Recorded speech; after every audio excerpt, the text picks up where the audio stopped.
에베소서 4장 24절부터 5장 2절까지 말씀을 함께 보도록 하겠습니다. 우리 잠옷실에 계시는 분들도 가급적이면 밖에 나오셔서 예배를 좀 드리시면 좋을 것 같아요. 아이들이 예배를 좀 같이 드릴 수 있도록 수유나 아이들 조금 여러 가지 좀 칭얼거리는 게 아니면 웬만하면 나와서 예배를 드리시면 감사하겠습니다. 에베소서 4장 24절부터 5장 2절까지 제가 한 절, 여러분들이 한 절 그렇게 읽도록 하겠습니다. 제가 먼저 읽습니다. 그러므로 여러분은 거짓을 버리고 각자 자기 이웃과 더불어 25절부터인데 24절부터 돼 있군요. 죄송해요. 25절부터 읽겠습니다. 그러므로 여러분은 거짓을 버리고 각자 자기 이웃과 더불어 진실을 말하십시오. 왜냐하면 우리가 서로 한 몸의 지체들이기 때문입니다.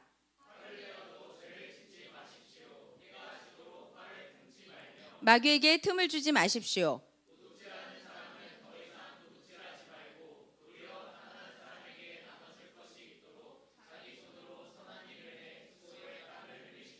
더러운 말은 어떠한 것도 여러분의 입 밖에 내지 말고 오직 성도를 세워주는데 필요한 대로 선한 말을 해서 듣는 사람들에게 은혜를 끼치도록 하십시오.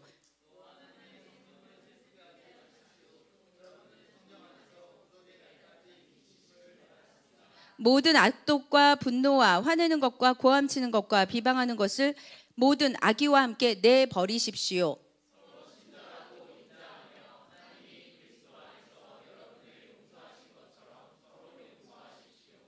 그러므로 여러분은 사랑을 받는 자녀답게 하나님을 본받는 사람이 되고 같이 그리스도께서 우리를 사랑하셔서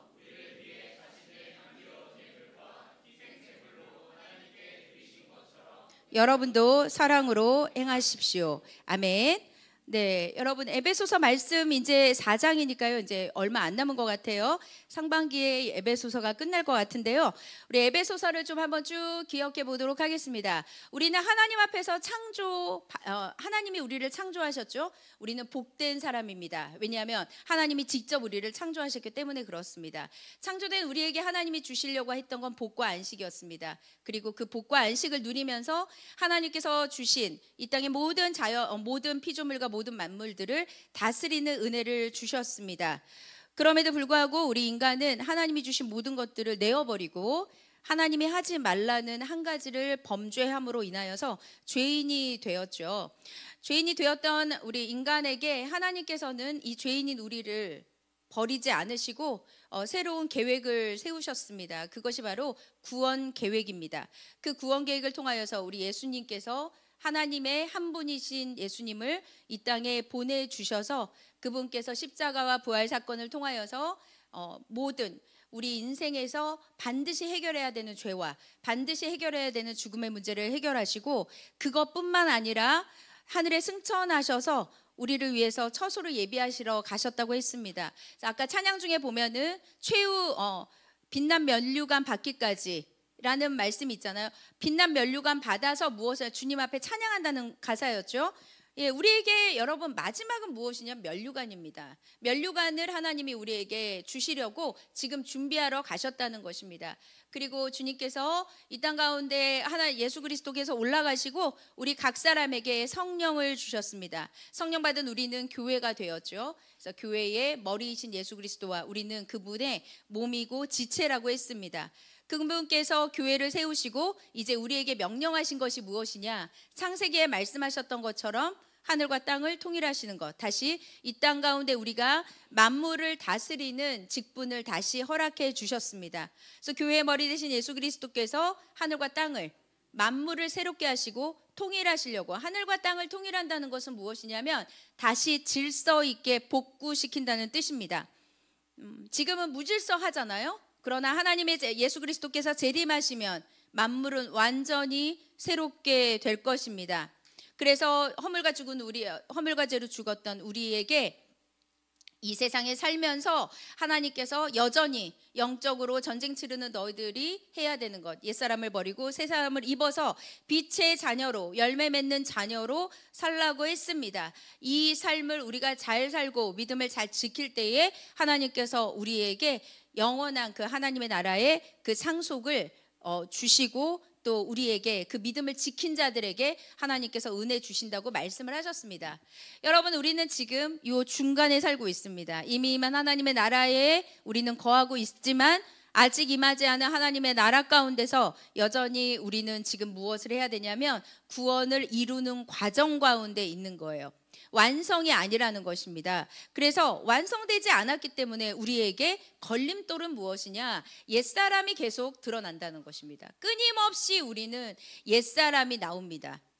새 사람의 정체성을 가졌지만 옛모습이 나옵니다. 그래서 오늘 에베소서 말씀을 통해서 교회 안에 들어와서 이제 하나님의 구원 백성 된 사람들은 지난주에는 옛사람을 버리고 새로운 사람으로 살라고 했는데 도대체 새로운 사람으로 사는 방법이 무엇일까? 하나님께서 새 사람으로 사는 방식은 도대체 무엇인가?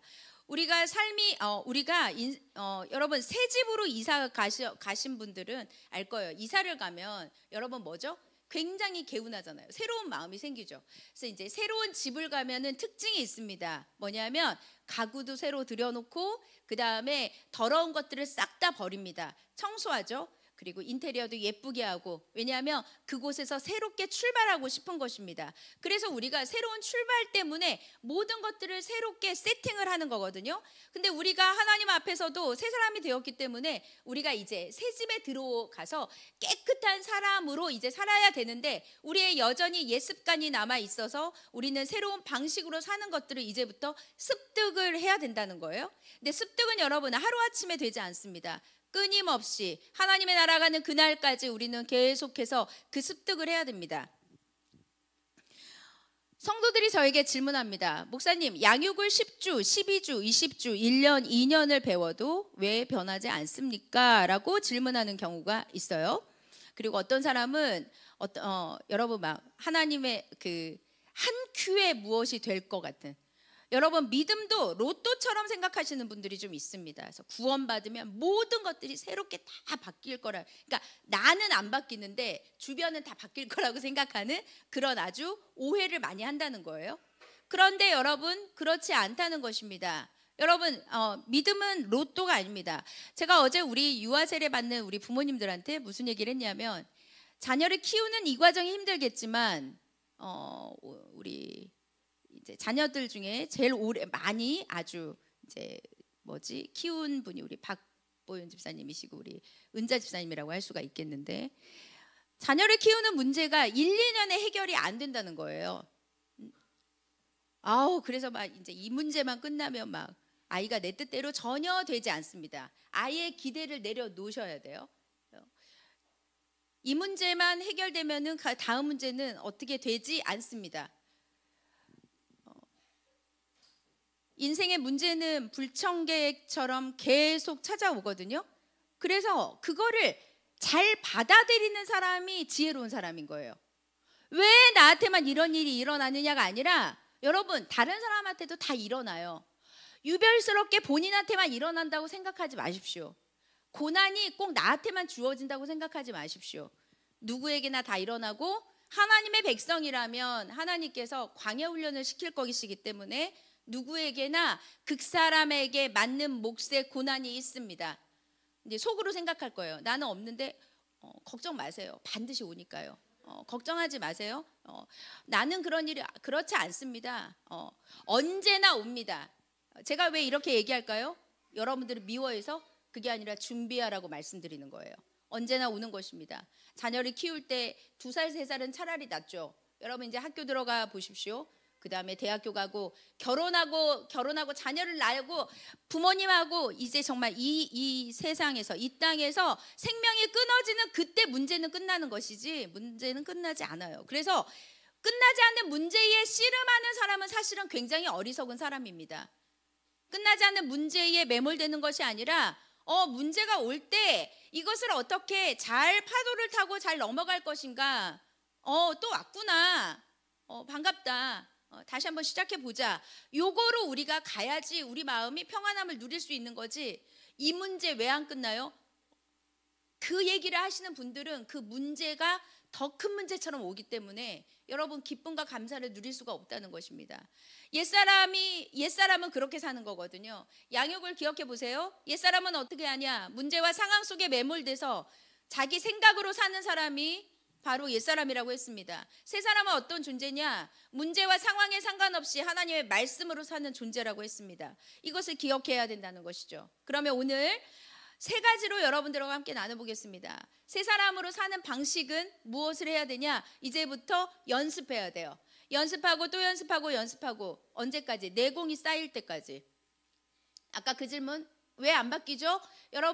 여러분들이 믿음이 나는 왜 안 자랄까? 여러분들 안에 영적인 루틴이 없기 때문입니다. 다시 말해서 영적인 루틴이라는 게 나는 아침에 새벽에 일어나서 기도하고 말씀 보는 그 루틴을 말하는 게 아니고요. 제가 말하는 루틴은 뭐냐면 근육을 말하는 거예요. 근육. 그러니까 무슨 말이냐? 어떤 사람이 예를 들면 내가 하나님을 사모하는 감정이 굉장히 높다고 해보세요. 그런데 그 감정이 잠깐 있다가 없어지잖아요. 없어지죠. 그 감정을 채우는 게 뭐냐면 하나님하고 나하고 그 감정이 없어도 하나님과 나와의 관계를 지속하는 근육이거든요. 그러니까 내가 어떤 사람이 기도를 예를 들면 매일 꾸준히 했다고 한번 생각해 보세요. 그 사람은 지금 훈련이 어쨌든 몸에 붙는 근육 훈련을 하고 있는 거예요. 그런 사람들은 여러분 흔들림에서 확실히 충격에서 조금 약합니다. 확실히 달라요. 다르다니까요. 하나님의 말씀이 베이직으로 깔려서 하나님의 말씀이 근육이 딱 장착되어 있는 사람들은 롤러코스터를 잘 안 탄다니까요. 없어서 그래요. 나는 왜 믿음이 올라갔다 내려왔다 왜 왔다 갔다 하냐? 딱 답은 하나입니다. 영적인 근육이 없기 때문에. 예배도 왔다 갔다 하는 사람은 믿음이 자라지 못하죠. 근육이 없어서 그래요.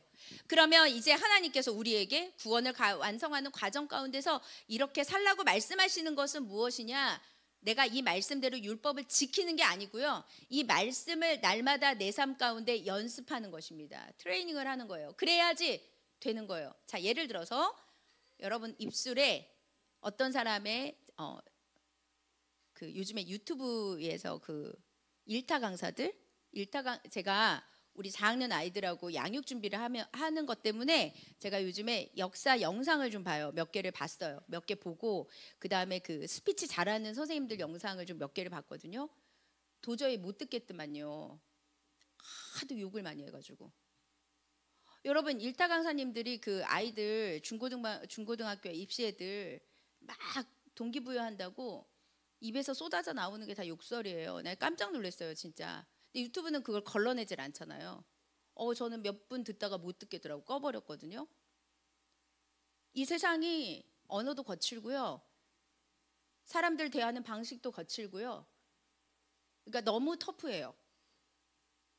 근데 그것이 일상이 돼버렸어요. 뭐 우리 한국은 뭐 욕하면 뭐 타의 추종을 불허하잖아요. 뭐 세계적으로 1등이 아닐까 싶어요. 아주 욕설도 너무 강력하고. 예수님을 믿는 사람들은 그 부분이 좀 변화가 있어야 합니다. 교회 다니는데도 막 말도 거칠고 막 그 쌍스러운 욕도 많이 하고 이러는 것은 여러분 본인한테도 너무너무 안 좋고 듣는 상대도 너무 좋지 않다는 것입니다. 오늘 그 말씀을 하고 있습니다. 그래서 세 사람의 방식 중에 한 3가지 정도를 여러분들하고 함께 나누려 합니다. 먼저 25절부터 29절 말씀을 보면 자, 우리 함께 읽어보도록 하겠습니다. 25절부터 29절까지 읽겠습니다. 시작. 그러므로 여러분은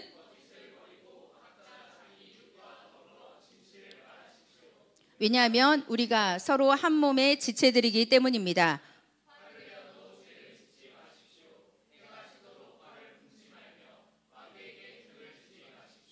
도둑질하는 사람은 더 이상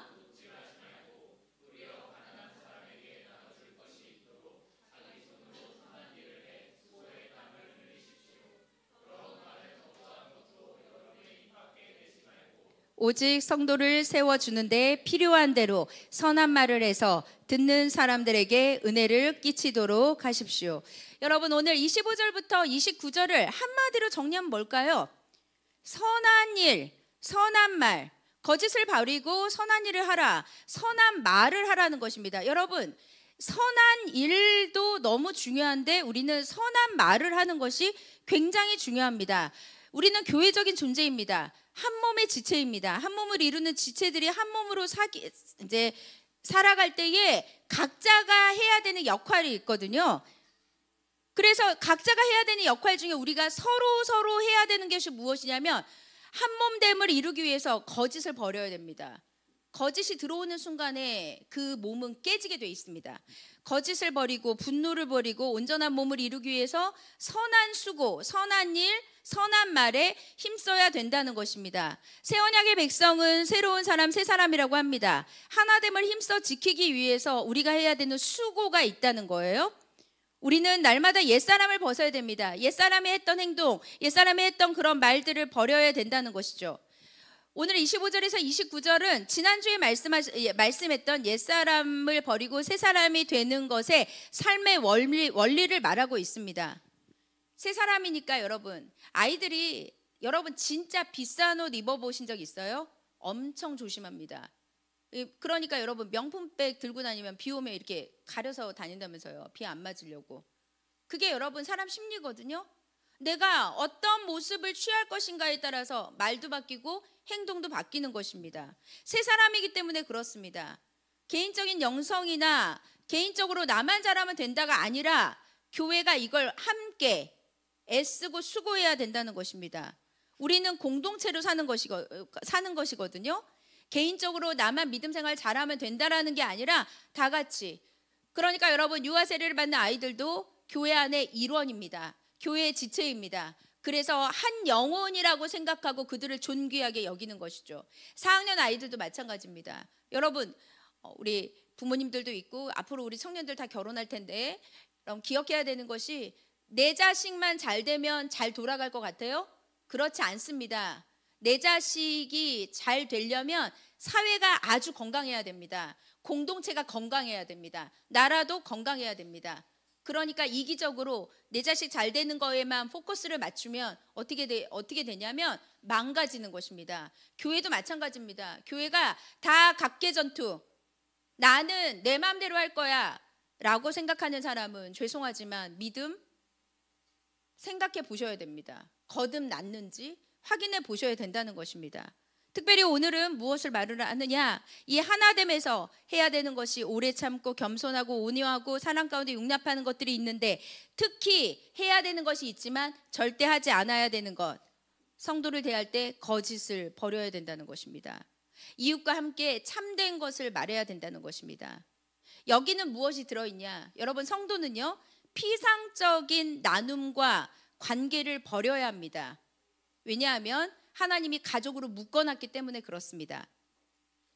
진실해야 합니다. 사람과 함께 관계를 맺을 때 뜨거운 사랑을 하기 위해서는 진리 가운데 진실해야 된다는 것입니다. 진리, 하나님의 말씀에 근거한 교제를 해야 합니다. 분을 내어도 죄를 짓지 말아야 합니다. 해가 지도록 분을 품지 말아야 됩니다. 여러분 분노가 날 때요 조심해야 되는 것이 무엇이냐면 분노가 나면 반드시 그거에 대한 열매가 화가 나는 행동을 하게 된다는 거예요. 그렇게 되면 죄를 지을 가능성이 굉장히 높아지는 것이죠. 성도뿐만 아닙니다. 가정에서도 마찬가지죠. 여러분 함께 생활하면서 우리 안에 제일 어려운 문제가 뭔지 아세요? 섭섭하거나 오해가 있거나 화가 날 때입니다. 나랑 안 맞으니까 화가 나는 거죠. 오해를 해서 섭섭하게 되는 것이죠. 여러분 이때 화를 내고 미워하면서 하는 말이나 행동은요 상대에게 해를 가하거나 보복을 할 수 있는 영향력이 있습니다. 우리가 조심해야 되는 것, 특히 여러분 부부 생활에서도 서로가 독설을 품어서는 안 됩니다. 그것이 상처를 주게 돼 있기 때문입니다. 어떤 사람은 겉으로 드러내지 않지만 속으로 독설을 품을 수가 있습니다.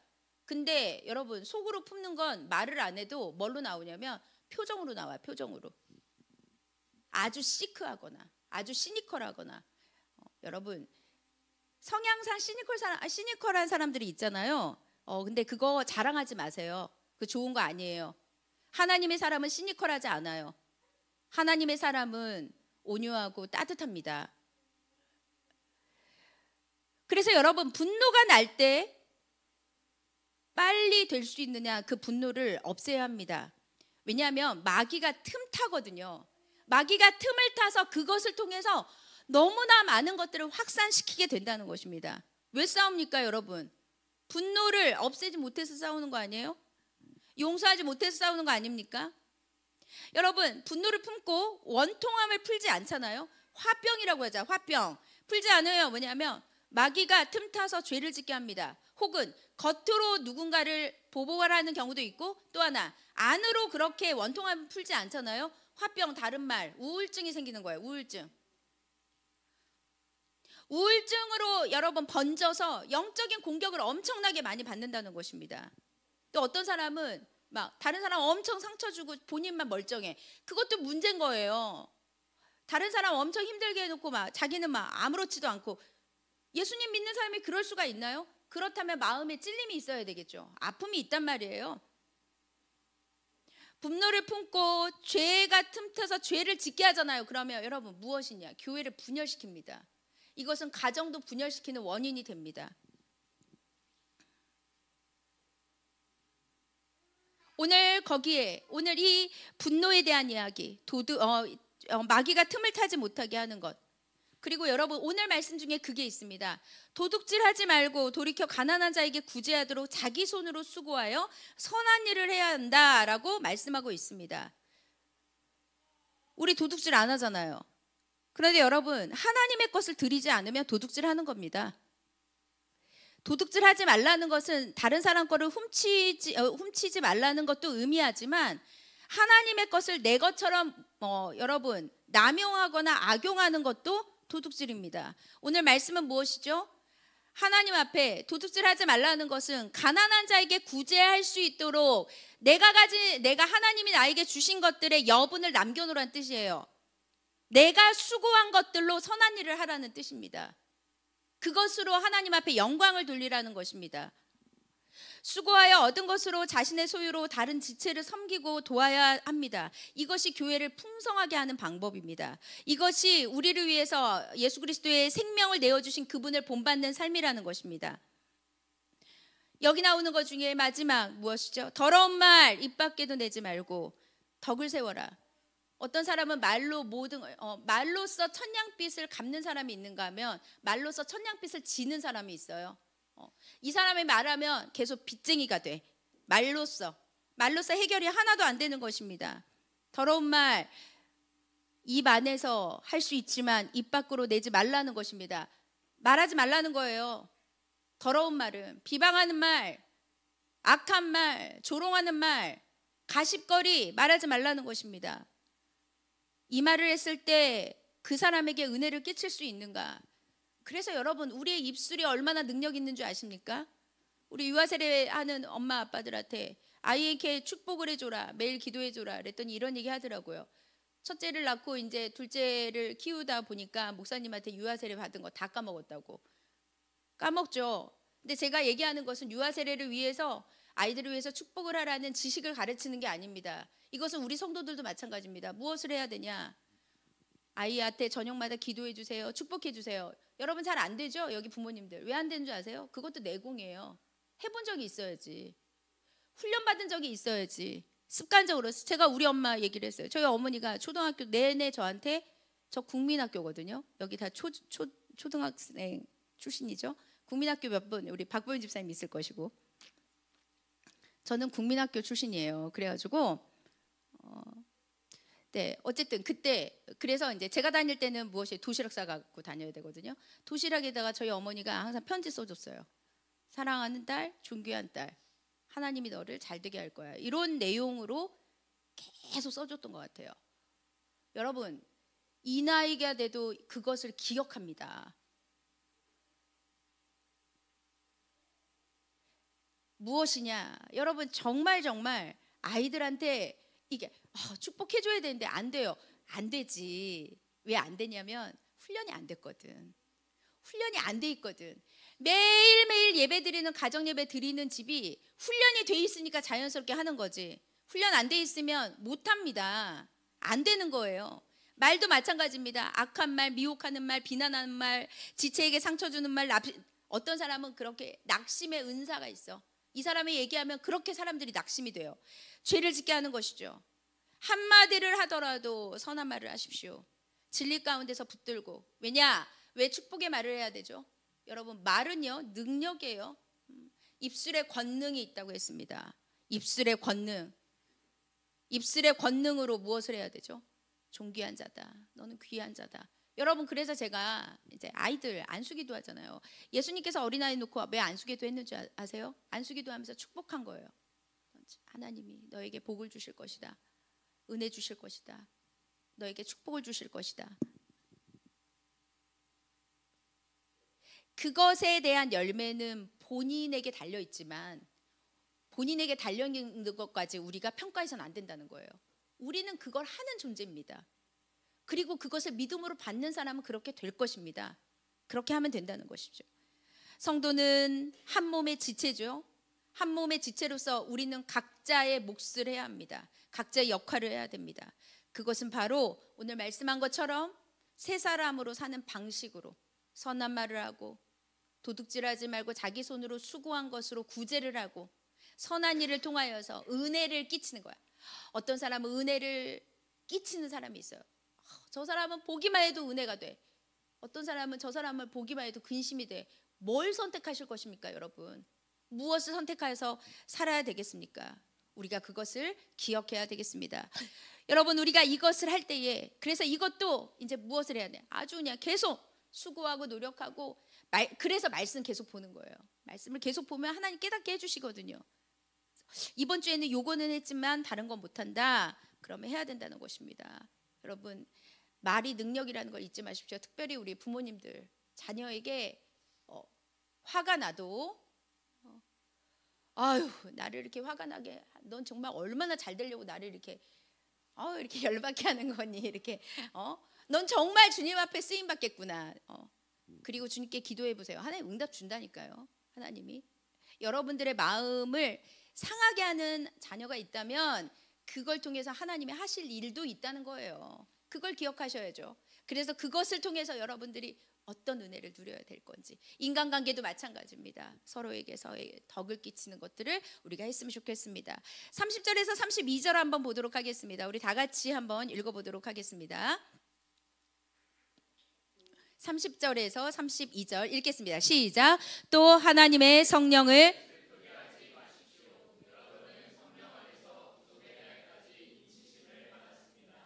모든 악독과 분노와 화내는 것과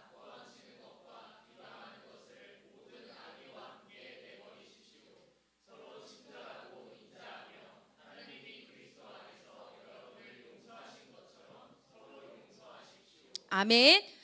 여러분, 세 사람의 방식 중에 무엇이 있었냐면 선한 일을 하고 선한 말을 하고 거짓을 버리고 진실함으로 우리가 교제해야 된다고 했잖아요. 두 번째는 무엇이냐? 성령을 근심하게 하지 말아야 합니다. 세 사람의 방식은 왜냐하면 여러분 우리는 성령님과 같이 살고 있잖아요. 우린 성령님하고 지금 함께 있잖아요. 매 순간 성령님을 근심하게 해서는 안 된다는 것입니다. 왜냐? 성령께서는 우리를 만드시기 때문입니다. 우리의 인생 가운데 구원의 여정에 함께 하시고 구원을 완성하실 분이시기 때문에 그렇습니다. 교회를 만드시고 교회를 인도하셔서 충만하게 하시고 마지막 때에 그 재림의 날까지 교회를 온전하게 완성하게 하시는 분이 누구냐? 바로 그리스도의 영으로 오신 성령 하나님이시라는 것입니다. 그래서 교회를 세 사람의 방식으로 살지 않아서 분노하고 선한 말을 하지 않고 악독한 말을 하고 사기치고 거짓말을 하면 교회를 분열하게 하면 누구를 근심하게 하는 거냐? 바로 성령을 근심하게 하는 것입니다. 성령은 믿는 자들을 더 연합하게 하는 특징이 있거든요. 우리가 화평과 사랑과 섬김을 통해서 그리스도의 충만함에 이르게 해야 되는데 한몸됨을 힘쓰지 못해서 다시 말해서 새 사람으로 사는 방식을 애쓰지 못해서 분열하고 다투고 싸우고 미워한다면 그것은 성령을 근심하게 하는 것입니다. 교회는 그런 존재입니다. 여러분 가정이요 분열하고 다투면은요 누가 정말 죽어나는 줄 아세요? 자녀예요. 자녀. 여러분 자녀입니까? 하나님 자녀인데 하나님의 자녀인데 본인들 마음대로 하나님께서 주신 그것들을 지키지 못해서 분열하고 다툰다면 뭐죠? 가정이 깨지죠. 가정이 깨질 때 여러분 기억하셔야 됩니다. 고난당하신 예수님께서 핏방울을 흘리면서 눈물을 흘리신다는 그 사실을 기억해야 합니다. 자녀는 부모에게 순종해야 되는 의무가 있지만 부모는 자녀를 노엽게 하지 않아야 되는 은혜가 그것이 필요합니다. 양쪽의 쌍방이 다 필요하다 이 말입니다. 왜냐하면 왜 서로 필요하죠? 우린 서로 기본적으로 죄성을 가지고 이 땅에서 살고 있기 때문에. 물론 우리는 새 사람이 되어서 이제 원죄는 해결됐지만 원죄의 해결과 별도로 우리 안에 악한 습성이 있다 이 말입니다. 그것들이 인간관계에서, 가정생활에서, 교회에서 여러분들의 모든 삶 가운데서 막 툭툭툭툭 튀어나오면 그때마다 성령이 근심하게. 근데 여러분 성령의 근심을 깨닫는다. 아주 능력 있는 사람이에요. 분별하는 거니까. 이거 성령님이 내 마음이 성령님이 너무너무 슬퍼하겠다는 걸 깨달아서 그 자리에서 눈물을 흘리고 회개하고 기도한다면 그 사람은 분별을 하는 자, 지혜로운 자죠. 근데 성령을 근심하는 게 뭔지도 모르는 사람이 있어요. 그게 무슨 소리야? 성경이 뭐야? 성경은 글씨인가요? 그게 아니라는 거예요. 여러분 하나님 앞에서 직면하는 걸 배워야 됩니다. 애써서 막 아니야 난 그래도 주님이 난 사랑할 거야. 난 그래도 주님이 나를 용서해 주실 거야. 무슨 근거 없는 자신감이에요? 그 뭐예요 그거는? 그건 뭐죠 도대체? 성령은 인격적입니다. 성령은 민감한 영이에요. 존 스토트 목사님이 성령께서는 아주 민감하고 세밀하고 아주 섬세하다고 했습니다. 성령은 하나님의 백성이 불순종하잖아요. 그러면 괴로워하십니다. 우리 마음 가운데 있으면서 슬퍼하신다는 것입니다.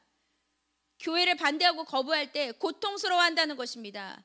하나님을 힘써 지키지 못하면 성령님은 슬퍼하고 눈물을 흘리신다는 것입니다. 분열과 다툼은 성령을 거부하는 것이죠. 화평케 하는 자가 있습니다. 어떤 존재는 피스메이커, 어떤 사람은요 어디를 들어가도 피스메이커의 역할을 해요. 어떤 사람을 트러블 메이커로 있는 사람도 있죠. 성령을 거부하는 것입니다. 주님의 몸을 또 찢는 거예요. 우리가 갈갈이 찢는 것이죠. 성도들이 지체로서 도저히 할 수 없는 행동들로 범죄하면 주님께서 괴로워하신다는 것입니다. 여러분 교회가 무너지는 건 한 방이에요. 여러분 그거 굉장히 조심해야 되는 것입니다. 옛날에 대전에 있는 굉장히 큰 침례교회였거든요. 대전에 있는 어떤 교회에서 청년부 회장이 신천지였잖아요. 80명 싹 다 데리고 나갔어요. 교회를 완전히 거의 교회를 정말 박살을 내고 나갔습니다. 요즘은 차라리 신천지가 대놓고 얘기해서 다행인 것 같아요. 차라리 우리는 신천지다. 그 신천지가 옛날에 제가 섬겼던 여기 삼일교회 지체들도 알 텐데 제가 그때 진장사역할 때 제보가 막 들어와요. 공동체를 들어와서 간사님 비방하거나 교회를 비방하거나 담임 목사님을 비방하면서 분열을 시키는 어떤 존재가 딱 들어오면 그 공동체에 이제 문제가 생기기 시작하는 겁니다. 그러면 그냥 삼일교회는 뭐 공동체가 한 300-400개 있었으니까 300개, 400개씩 있었으니까 그 공동체 하나 떨어져 나가면 상관없다입니까? 아니죠. 그렇게 박살나가지고 여러분 고통당하면 그 한 사람의 잘못 때문에 완전히 교회를 떠나는 경우도 있어요. 여러분 연자맷돌에 여러분 영혼을 무너지게 하면은 주님께서 징계한다고 했거든요. 연자맷돌에 매달리는 고통이 임한다는 것입니다. 분열과 다툼을 우습게 생각하면 안 됩니다. 이 나라와 이 민족을 위해서 기도하십시오. 분열과 다툼으로 극단에 치달으면 안 됩니다, 여러분. 예수님 믿는 사람들이 더 정신을 차려야 합니다. 세상이 어지럽잖아요. 일주일 전에 여러분 혹시 도미니카 공화국에서 콘서트 하다가 그 콘서트홀 지붕 다 무너져서 100명 정도 죽었어요. 거기 미국의 메이저리그 야구 선수도 거기서 사망했습니다. 1000명 정도가 막 춤추고 댄스하고 막 그랬는데 이제 굉장히 유명한 가수 이 지붕이 그냥 완전히 밑바닥까지 그냥 주저 내려 앉았어요. 그러니까 거기 있었던 사람들은 이제 다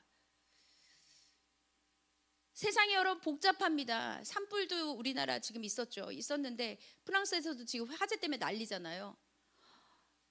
전 세계가 다 혼란스러워요.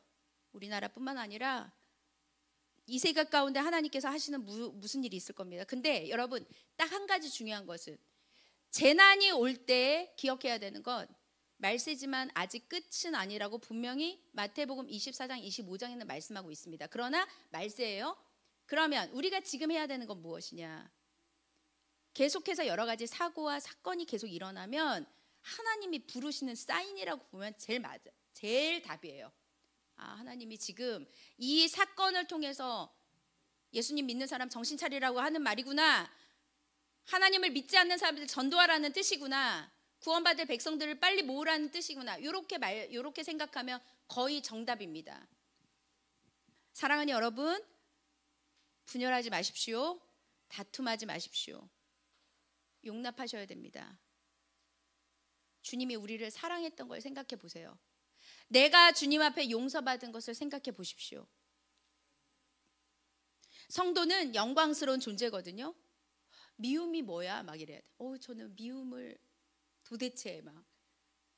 제가 금요일 날 설교하는데 독서를 해본 적이 있냐 질문을 했더니 우리 영광이는 없다고 그랬어요. 전 존경하기로 했습니다. 오늘 갈보리 산 위에 아까 막 기타 막 너무 은혜 받았어. 저 오늘 진짜 너무 은혜 받았잖아요.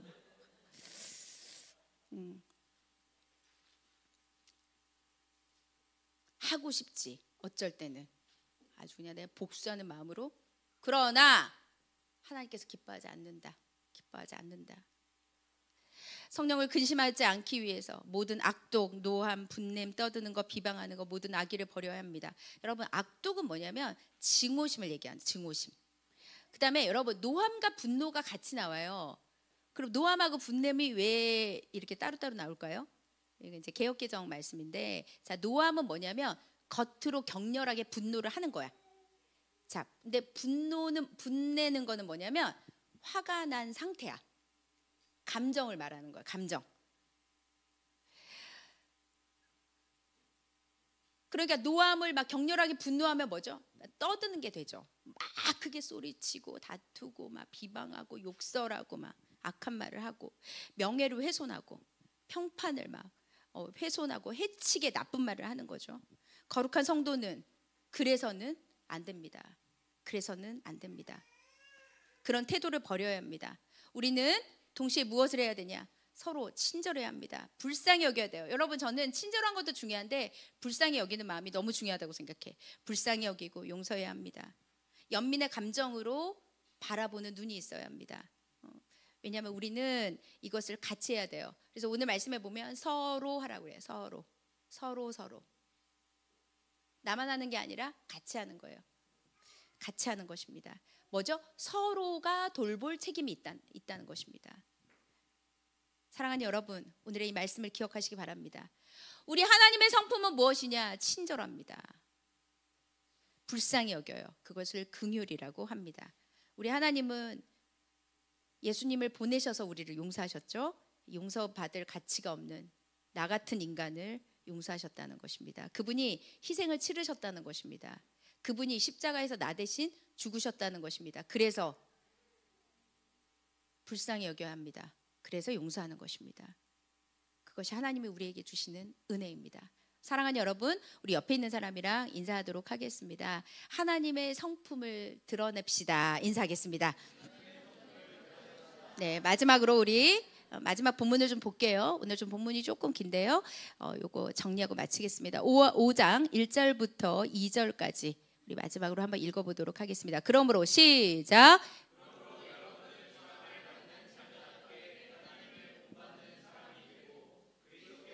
우리를 사랑하셔서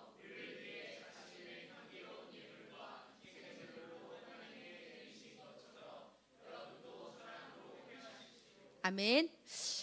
여러분 기독교는 사랑이죠. 사랑하고 있습니까? 사랑입니다. 하나님을 본받아야 됩니다. 그것이 바로 사랑 가운데 행하는 것입니다. 하나님의 사랑을 받는 자녀이기 때문에 하나님을 따라가고 하나님을 본받는 거예요. 그리스도를 본받는 것입니다. 그것이 바로 희생제물로 자신을 내어주신 그리스도를 따라서 우리도 사랑해야 된다는 것입니다. 성도는 하나님을 본받는 자가 되어야 합니다. 하나님께서는 우리에게 명령했습니다. 본받는 자가 되라. 본받는 자가 되라. 우리에게 용서해 주면 좋겠다가 아니라 용서해라. 십계명을 주면서 내가 거룩하니 너희도 거룩하라. 이것이 바로 하나님을 본받는 것입니다. 하나님을 본받는 자는 누구냐? 바로 납니다. 여러분입니다. 교회입니다. 성도는 하나님께서 사랑하셔서 새 생명으로 거듭난 자녀이기 때문에 사랑하는 것이죠. 여러분, 부모님들이 자녀들을 잘 키우시면서 아이가 다른 사람 섬길 줄 알고 마음의 품이 커서 사랑할 줄 알고 내어줄 줄 알고 용납할 줄 아는 자녀로 키운다면 아주 훌륭한 자녀로 키우는 것입니다. 여러분, 자녀를 나밖에 모르는 사람으로 키워서는 안 됩니다. 남을 배려하고 남을 사랑할 줄 아는, 특히 외동들은 더 주목해서 키워야 합니다. 옛날처럼 막 자녀들이 많지가 않기 때문에 계속 다른 사람 섬기는 거, 여러분 일부러라도 훈련해야 돼요. 구제사역 나가서 어려운 사람들 돕는 것도 일부러라도 해야 되는 것입니다. 성도는 하나님을 알고 하나님을 본받을 수 있는 새 마음, 새로운 영을 가진 자잖아요. 그러니까 우리는 하나님을 본받을 수 있다, 없다? 있습니다. 있어요. 왜 있는데 자신감이 없죠? 요한이가 대표로 있습니까, 없습니까?